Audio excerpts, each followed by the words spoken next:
आज हम पढ़ाई करेंगे about the pollen pistil interactions. Pollen pistil interactions क्या है? बहुत ही इजी टॉपिक है, देखते हैं। वैसे तो हम इनडायरेक्टली ये पढ़ चुके हैं ड्यूरिंग डबल फर्टिलाइजेशन, बट थोड़ा सा डिटेल्स में देखते हैं। तो pollen pistil interaction is defined as the events or all the events which occurs from pollination up to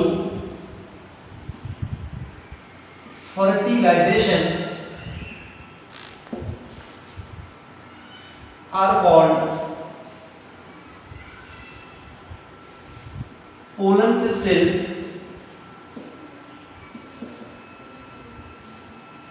interaction।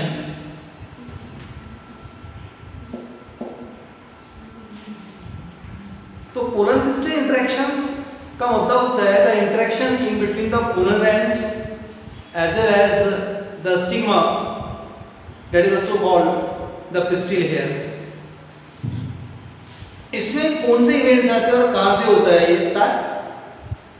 तो ऑल द इवेंट्स कहां से कहां तक, which occurs from pollination up to fertilization are called pollen pistil interactions. इसमें कौन कौन से interaction आते हैं और क्या होते हैं?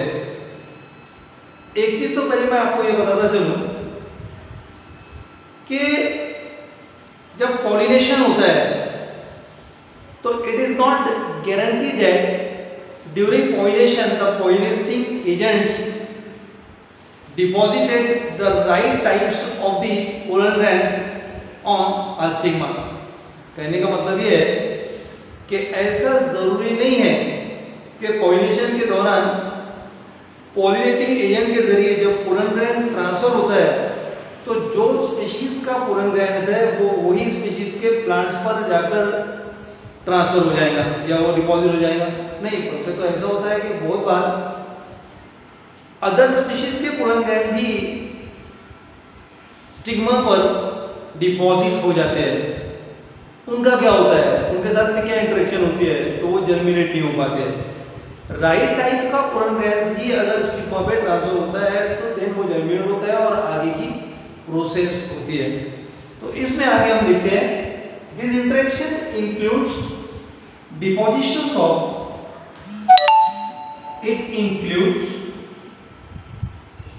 Deposition of pollen gran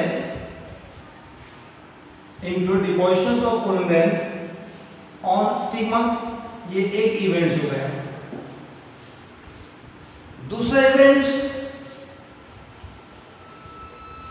its germination of the pollen grains on the stigma that lead to the formations of male gametophyte, then formation of male gametophyte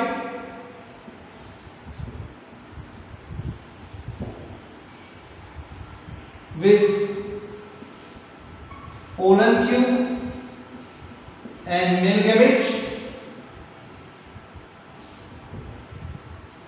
male gametophyte का तैयार होना जिसमें पोलन ट्यूब रहता है और मेल गैमेट्स होते हैं। Then इसके बाद में जो नेक्स्ट इवेंट्स होता है इट इज इलोंगेशन ऑफ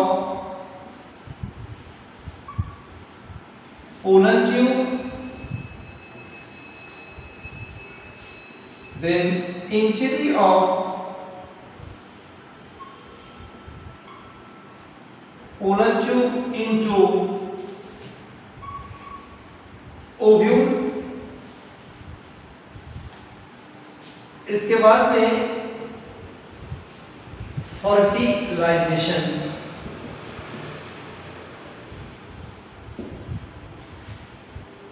तो ये जो इवेंट्स होते हैं right from pollination up to the fertilisation, ये सबको पोलन पिस्टिल इंटरैक्शंस कहा जाता है।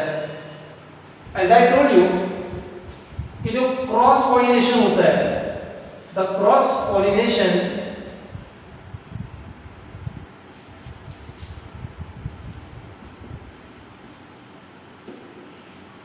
not guarantee that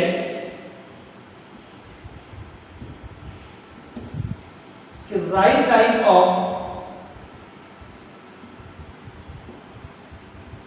pollen grain is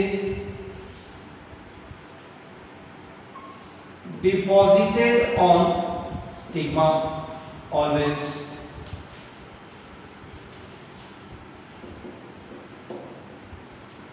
मतलब जब क्रॉस पॉलिनेशन होता है तो ये गारंटी नहीं होती है कि हमेशा सही टाइप बोले तो जो स्पीशीज का पोलन ग्रेन या स्टिग्मा जिस स्पीशीज से ताल्लुक रखता है उसी स्पीशीज का पोलन ग्रेन वहां पर ट्रांसफर होना।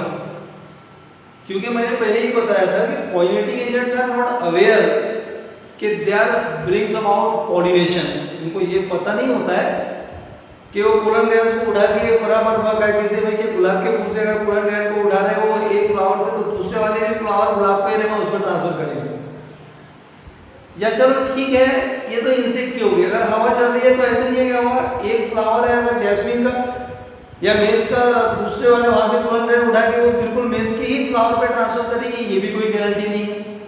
ठीक है, तो cross pollination not guaranteed that right types of the pollen grain is deposited on the stigma always। Often the wrong type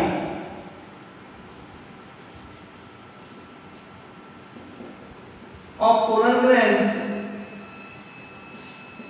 also deposited on stigma। अब अक्सर ऐसा होता है कि रॉन्ग टाइप के पोलन ग्रेन भी स्टिग्मा पर डिपॉजिट, रॉन्ग टाइप बोले तो जो एक दूसरे सेम स्पीशीज के नहीं होते हैं। अब ऐसे कंडीशन में क्या होता है, अब ये नहीं रहेगा कि भाई पॉलिनेशन हो गया कोई भी पोलन ग्रेन किसी भी प्लांट्स के पर कहीं पर भी डिपॉजिट हो जाएगा और वो जर्मिनेशन हो जाएगा और आगे की प्रोसेस होगी, ऐसा कभी नहीं होता है।